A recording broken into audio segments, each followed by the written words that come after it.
नमस्ते। आज के इस दिलचस्प विश्लेषण में हम एक ऐसे टॉपिक पर बात करने वाले हैं जो आजकल इंटरनेट पर हर जगह छाया हुआ है। गेम खेलकर पैसे कमाएं। सुनकर थोड़ा अजीब लगता है ना कि क्या सच में ऐसा हो सकता है या ये सिर्फ एक और इंटरनेट स्कैम है। आज हम इस प्ले टू अर्न की भूल भुलैया को सुलझाएंगे और असली तरीकों को फेक दावों से अलग करेंगे। तो चलिए बिना किसी देरी के शुरू करते हैं। आज के इस सफर में हम इन 6 अहम पड़ावों से गुजरेंगे। पहला, प्ले टू अर्न की सच्चाई। दूसरा, कैजुअल मोबाइल गेम्स। तीसरा, टेस्टिंग से कमाई।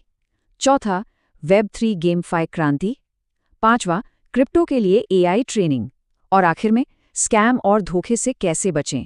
तो सबसे पहले बात करते हैं भाग 1 की, प्ले टू अर्न की सच्चाई। देखिए, अगर हम इस पूरे मार्केट को ध्यान से समझें तो कमाई के 3 मुख्य रास्ते नजर आते हैं। सबसे बेसिक और आसान है कैजुअल मोबाइल ऐप्स, जहां साधारण पजल्स या गेम्स खेलकर पेपैल या गिफ्ट कार्ड्स जीत सकते हैं। इसके बाद थोड़ा सीरियस लेवल आता है गेम टेस्टर का। यहाँ डेवलपर्स गेम में बग्स ढूंढने जैसे एनालिटिकल काम के बदले जीटी गोल्ड और एक्सपीरियंस पॉइंट्स यानी एक्सपी देते हैं। और फिर आता है सबसे एडवांस और कॉम्प्लेक्स लेवल, वेब 3 और गेमफाई। यहाँ रणनीतिक और टेक्निकल स्किल्स के बदले असली क्रिप्टो टोकन्स मिलते हैं। है ना कमाल का इवोल्यूशन। चलिए अब दूसरे हिस्से पर आते हैं, कैजुअल मोबाइल कैश गेम्स। अब यहाँ एक बहुत ही लाजमी सा सवाल दिमाग में आता है कि आखिर ये free to download mobile apps असली कैश कैसे दे सकते हैं। मतलब अगर हम गेम खेलने के लिए कुछ पे नहीं कर रहे हैं तो ये पैसा आ कहाँ से रहा है। कुछ तो लॉजिक होगा ना इसके पीछे। दरअसल इन ऐप्स का पूरा बिजनेस मॉडल मुख्य रूप से 4 खंभों पर टिका होता है। सबसे पहला, कैश टूर्नामेंट्स, जहां एक जैसी स्किल वाले प्लेयर्स को आपस में भिड़ाया जाता है। दूसरा तरीका है टोकन्स और पॉइंट्स को रिडीम करने का सिस्टम। तीसरा, कुछ खास विनियमित या रेगुलेटेड इलाकों में लीगल स्वीपस्टिक्स करवाए जाते हैं। और चौथा, जब गेम में अच्छा परफॉर्म करते हैं तो प्राइस चेस्ट्स मिलते हैं जिन्हें कैश में बदला जा सकता है। तो बेसिकली इन्हीं सब चीज़ों को मिलाकर फ्री गेम्स में ये रिवॉर्ड्स पॉसिबल हो पाते हैं। लेकिन यहाँ थोड़ा प्रैक्टिकल होना भी पड़ेगा। हवा में महल बनाने से काम नहीं चलेगा। जैसे कि आप स्क्रीन पे देख रहे हैं, $550। YBS जैसे कुछ मशहूर प्लेटफॉर्म्स की ये एक वास्तविक मैक्सिमम एनुअल लिमिट होती है। इसे बताने का मेरा मकसद सिर्फ इतना है कि आप समझ सकें कि ये गेम्स बस थोड़ी पॉकेट मनी या एक्स्ट्रा साइड इनकम के लिए हैं। इन्हें अपनी फुल टाइम जॉब समझने की गलती बिल्कुल मत कीजिएगा। अब आगे बढ़ते हैं तीसरे सेक्शन की तरफ, टेस्टिंग के लिए पैसे कमाएं। क्वालिटी अश्योरेंस यानी QA की दुनिया में एक बहुत ही दिलचस्प कॉन्सेप्ट है जिसे जीटी गोल्ड कहा जाता है। गेम टेस्टर जैसे प्लेटफॉर्म्स पर जब कोई गेम्स खेलता है, उसमें बग्स रिपोर्ट करता है या डेवलपर्स को टेक्निकल फीडबैक देता है तो उस मेहनत के बदले ये करेंसी मिलती है। और सबसे अच्छी बात, इस जीटी गोल्ड को बाद में XTRM ई-वॉलेट क्रेडिट के रूप में आसानी से निकाला जा सकता है। अब सवाल ये है कि इसमें ग्रो कैसे करें। तो इसका इकोसिस्टम बहुत ही सीधा और सुलझा हुआ है। जैसे जैसे प्रोफाइल्स कंप्लीट होते हैं और टेस्ट दिए जाते हैं, एक्सपी यानी एक्सपीरियंस पॉइंट्स बढ़ते जाते हैं। और गेमिंग में तो आपको पता ही है, जितना ज़्यादा एक्सपी उतने ही बेहतरीन और बड़े टेस्टिंग इन्विटेशंस। इसके बाद कमाए गए जीटी गोल्ड को प्रीपेड डेबिट कार्ड्स या सीधे बैंक अकाउंट में ट्रांसफर करने का भी विकल्प होता है। काफ़ी सॉलिड सिस्टम है ना।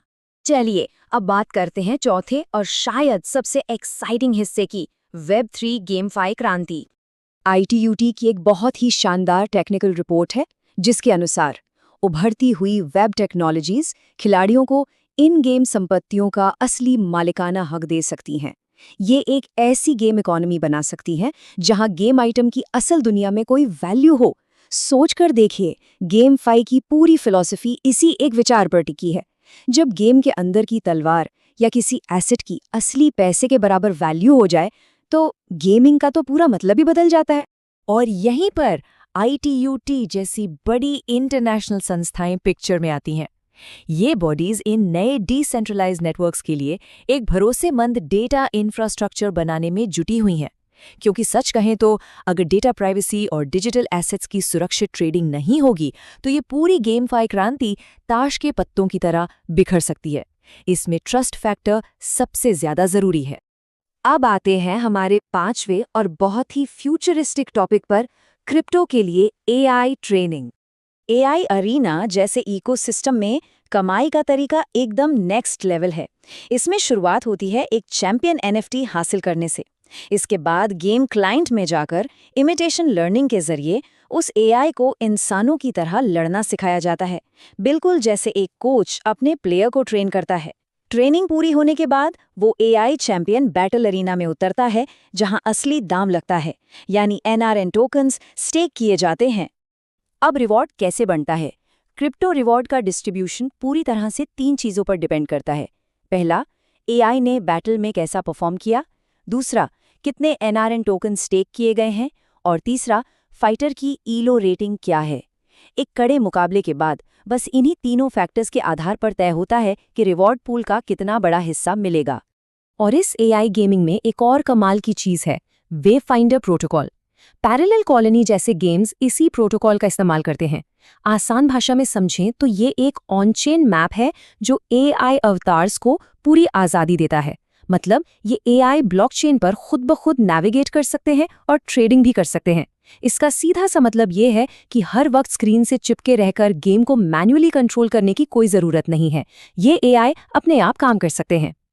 आखिर में आते हैं हमारे छठे और सबसे ज़रूरी सेक्शन पर, स्कैम्स और रेड फ्लैग से कैसे बचे। देखिए, इस दुनिया में जितना पैसा है उतने ही धोखे भी हैं।